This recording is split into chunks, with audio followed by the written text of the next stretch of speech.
Os Paroleiros, um jeito simples e divertido de conversar sobre verdades bíblicas. Vambora! Hoje é dia de parola!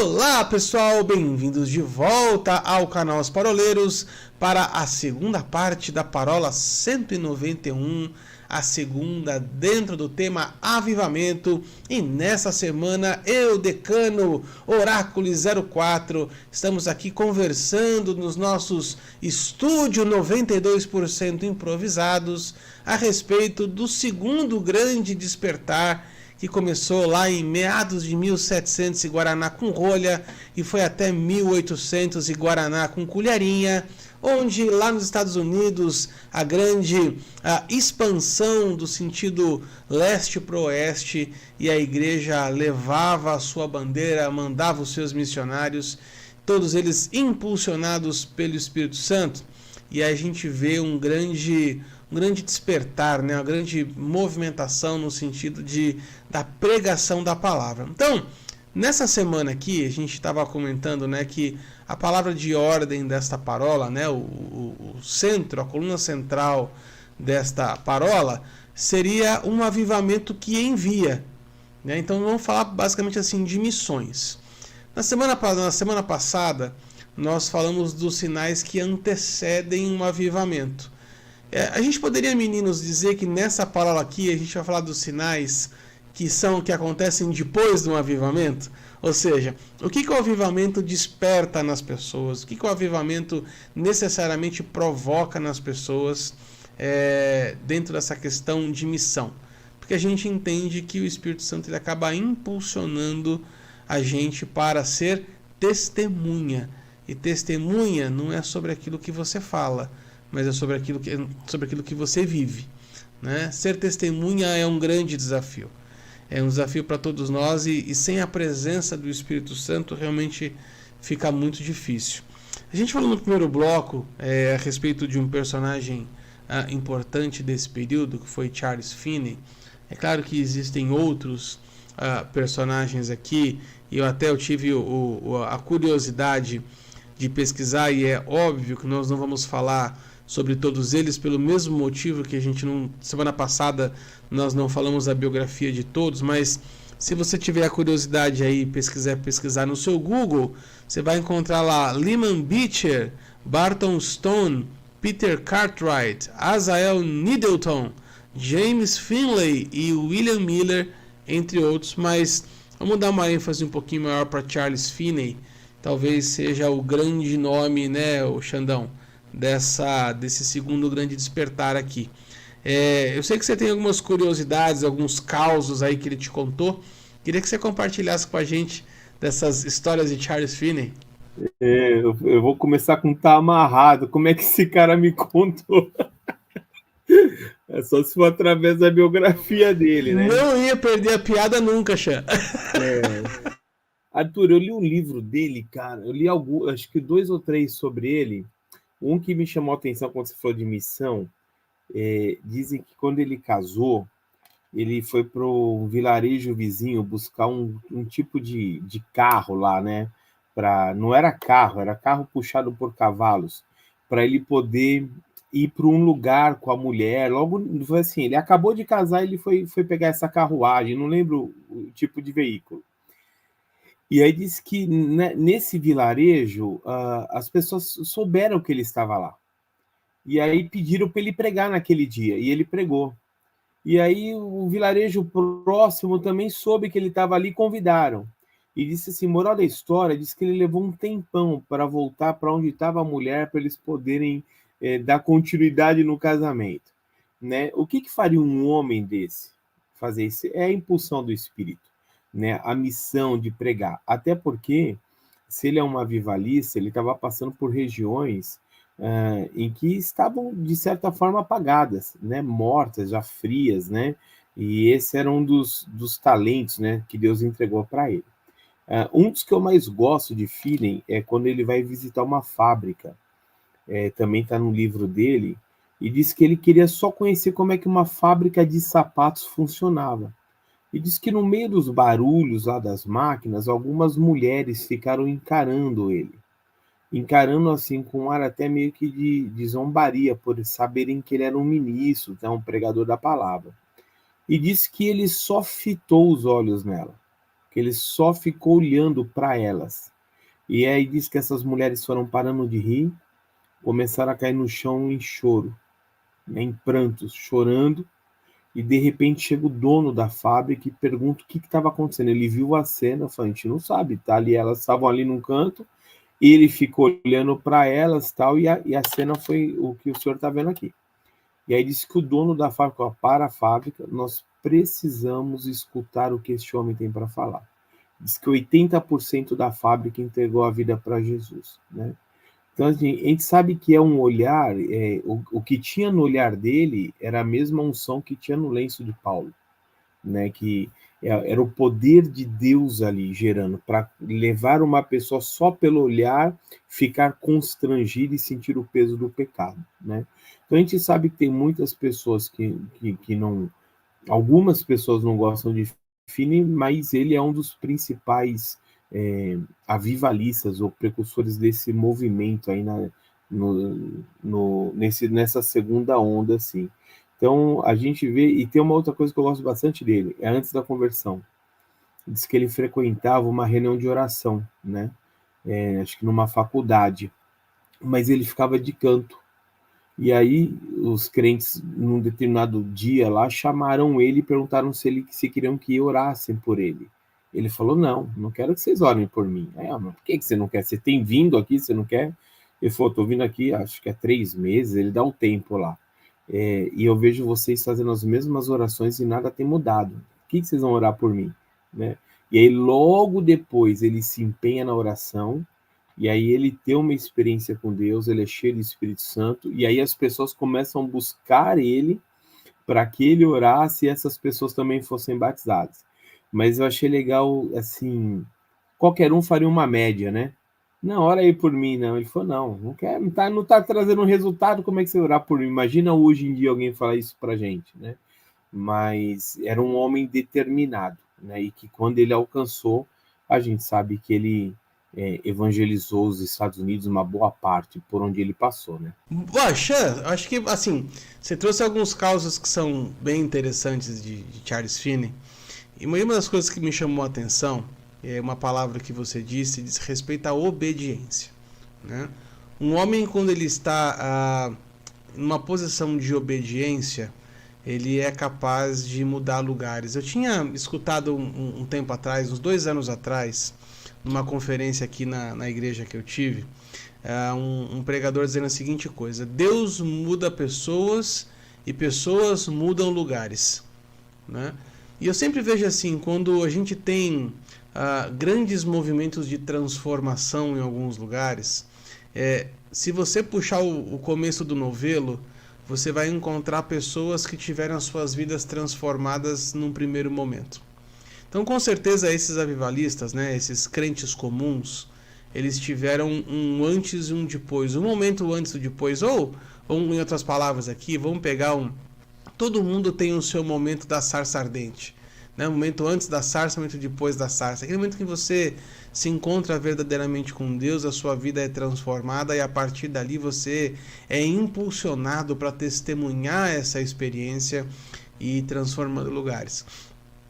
Um dos artigos que eu estava lendo a respeito, ele fala, assim como Wesley, quando ele começou a pregar e o movimento metodista tomou conta da Inglaterra, alguns escritores chegam a afirmar que Wesley salvou a Inglaterra, né?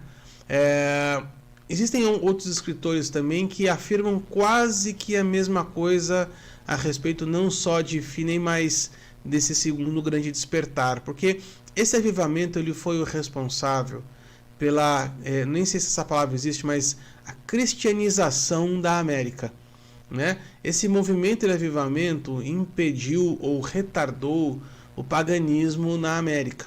Por quê? Porque ele foi responsável por você transformar em cristãos. E aí, Paulinho, eu acho que a gente pode usar um gancho aqui. Existe uma grande diferença entre essa cristianização por meio de evangelismo da América e, por exemplo, a catequização dos índios que aconteceu no Brasil, são coisas muito diferentes, né? São só objetivos de falar a palavra, mas muito mais do que transmitir uma religião, né? Esse poder de evangelismo que foi liderado por Finney e tantos outros, ele parte do princípio de um testemunho de vida. E aí eu acho que eu queria escutar você um pouquinho no seguinte sentido, né? O impacto de um testemunho, o que causa isso numa comunidade? Ou vamos refazer a pergunta, né? O peso de um testemunho tem o poder de transformar um ambiente? Tem o poder de transformar uma comunidade que cerca? Quando você usa por fator comparativo, Arthur, a catequização dos índios, né, com o processo de cristianização através da missão nos Estados Unidos, vamos rebuscar como nasce ou como se estabelece esse movimento dos jesuítas aqui no Brasil, né? Esse movimento jesuíta, ele vinha de uma tradição, de uma teologia cristã / social, né? Institucional, né? De um movimento institucional, de um movimento vinculado à igreja, né? E que não pressupunha, ou que não tinha por ponto de partida, o próprio avanço orgânico da igreja, mas aquilo que a gente pode chamar de avanço oportunista. Não oportunista no mau sentido, muito pelo contrário. O uso de oportunidades é uma estratégia ímpar.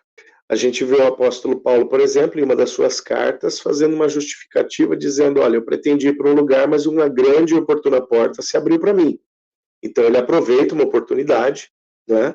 E a partir dessa oportunidade, dizem os estudiosos que nasce a igreja de Éfeso, e não apenas uma igreja, mas como dizem também alguns outros estudiosos, Éfeso se estabelece como um grande seminário de treinamento de missionários, a tal da escola de Tirano, na qual Paulo passa 2 anos dando um curso intensivo para quem estava com ele por ali, né? Então o evangelismo por oportunismo, ele não é o evangelismo oportunista, ele não é uma estratégia malvada, muito pelo contrário, uma estratégia bíblica e extremamente importante. No entanto, a institucionalização do padrão de evangelismo, que é aquilo que aconteceu no processo jesuíta, quando da descoberta do Brasil, amarra, né, o evangelismo em uma determinada cultura, em uma determinada linha, que não necessariamente a cultura específica do ambiente no qual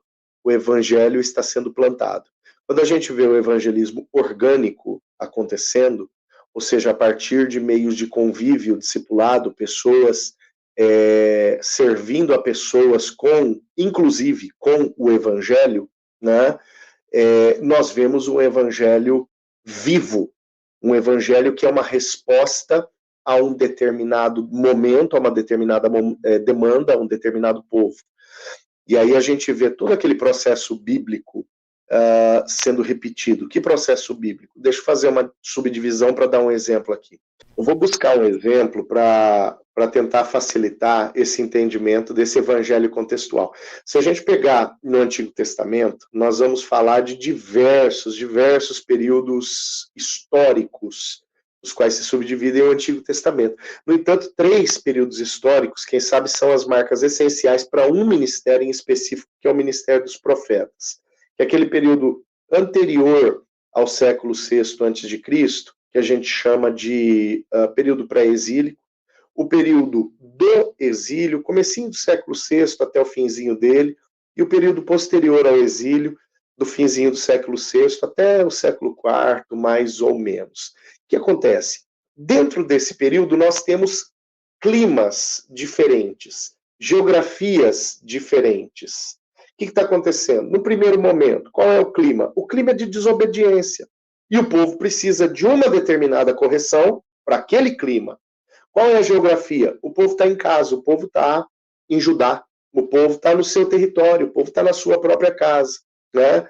Então ali, se você vê o perfil da profecia, o perfil do exercício dos ministros que Deus levanta naquele tempo, que são os profetas, é um perfil corretivo para aquele momento, uma resposta de Deus para aquele momento, para aquele contexto, para aquela geografia. Quando o tempo passa e tem início o exílio, a geografia é outra, o clima é outro, e o motivo deles estarem no exílio fica às claras diante dos olhos deles. Existe um arrependimento no meio do povo, porque eles percebem que eles estão pagando a consequência dos seus maus atos diante do Senhor. Aí vem outros profetas dentro do exílio. E qual a mensagem destes outros profetas? Uma mensagem contextual àquela realidade. Ou seja, uma mensagem de arrependimento, uma mensagem de esperança, dizendo que o exílio, em algum momento, mais cedo ou mais tarde, vai acabar.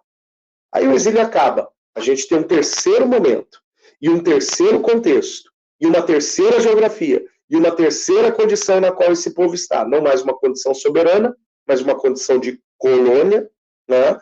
A geografia é a geografia de retorno, mas para uma geração que nunca morou em Israel, que morou fora, morou no território de escravidão e agora está vindo para a terra dos seus antepassados, então muda a geografia e muda todo o contexto dos ministros, que são os profetas, mais uma vez, que agora trazem um terceiro teor de profecia, que é a mensagem de reconstrução. Então, olha só, em cada momento, em cada ambiente, em cada período, conforme cada necessidade do povo, o Senhor ministra de uma forma específica sobre aquele povo. Assim é o evangelismo orgânico. Assim é a plantação da igreja de forma orgânica. À medida que a igreja avança, para onde ela avança, por quem ela avança, tudo isso faz parte do como ela vai avançar. Tudo isso estabelece como ela vai avançar. Qual a tônica, qual a necessidade, porque a igreja ela se expande, aí eu vou usar uma frase tua, Arthur, a igreja ela se expande para ser uma resposta de Deus ao clamor do lugar para onde ela está se expandindo. Né? Uma resposta de Deus para aquele povo que ali está aguardando esta resposta. A igreja é uma intervenção da parte do Senhor. Assim como eram os profetas da antiga aliança, a igreja avança com esta unção profética de ser uma resposta e de ser a intervenção de Deus no momento oportuno, no lugar oportuno, conforme as portas que para ela se abrem. Né? Então, este evangelismo orgânico, nisso, ele difere-se muito daquilo que já vem pronto como cartilha. Nisso ele se difere muito naquilo que já vem pronto como princípio institucional, porque ela vai sendo uma resposta, o cristianismo vai sendo uma resposta a uma demanda que é presente, que é temporal, que é geográfica, que é contextual, e o cristianismo ele vai respondendo dessa forma. Aí a gente vê, quem sabe com uma maior amplitude, por que Paulo disse o seguinte, olha, no meio dos judeus, eu me fiz judeu. No meio dos gentios, eu me fiz louco. No meio daqueles que estavam sãos, eu me fiz são. Né? Para que, de alguma forma, e de todos os meios, eu pudesse ganhar alguns para Cristo. Ali Paulo não está falando, olha, eu troco de máscara à medida que a banda toca. Ali ele não está dizendo isso. Mas ele está dizendo, eu entendi o meu ministério como uma resposta para diversos ambientes diferentes. E eu preciso entender quais são as perguntas para que eu possa oferecer o meu ministério como resposta. A igreja orgânica, a igreja do avivamento, a igreja que cresce de maneira orgânica, ela entende quais são as perguntas, para que ela possa se levantar através da palavra de Deus e através da unção e da autoridade do Espírito Santo como resposta para as diversas demandas que são determinadas para ela. Show! E aí, dentro da questão daquilo que eu te perguntei sobre o poder de um testemunho, isso tem tudo a ver, né? Porque o testemunho, ele parte de uma experiência pessoal, mas contextualiza com aquele momento, com aquele lugar. Olha, por que eu estou trazendo esse testemunho? Não porque eu quero falar a respeito da minha vida, mas é porque, de alguma forma, isso que aconteceu comigo pode servir de lição para você, porque você está acontecendo agora. Então, como é importante, né, a gente ter o poder do testemunho impulsionado pelo Espírito Santo. Pessoas comuns fazendo o improvável, fazendo o que ninguém espera delas, porque elas estão em obediência ao Espírito Santo. Fantástico isso, achei muito legal. O Chan está sugerindo para a gente aqui, e eu vou deixar aqui gravado nesta parola, uma sugestão de vídeo de um filme chamado Avivamento nas Ilhas Fiji. Então, se você quiser pesquisar na internet também, Avivamento nas Ilhas Fiji. Chan, quer falar? É um homem que ele é um traficante, ele se converte, a ilha toda conhecia ele, e aí quando ele volta falando de Jesus e muda a ilha inteira. Então, sugiro que as pessoas possam assistir para entender o que você falou do poder do testemunho. Show de bola! Então, com isso, a gente encerra aqui a Parola 191. Estamos em contagem regressiva para o final da 4ª temporada dos Paroleiros e também abrindo contagem oficial para a Parola comemorativa de número 200, onde nós vamos fazer um bate-papo muito bacana aqui, com retrospectiva, com coisas que marcaram nosso coração. Já fica aqui o convite para você deixar anotado na sua agenda. Vai acompanhando a gente aí, ó. Parola de número 200 já está chegando aqui no YouTube. Deixa aqui o seu joinha, compartilhe com todos os seus amigos, os seus contatos.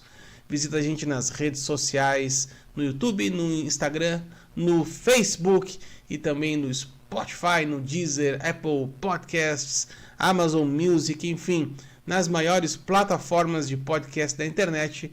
Você vai encontrar os Paroleiros lá e ficar por dentro de tudo aquilo que a gente traz semana após semana. Aproveita, entra lá, www.osparoleiros.com.br e conhece mais um pouquinho da gente.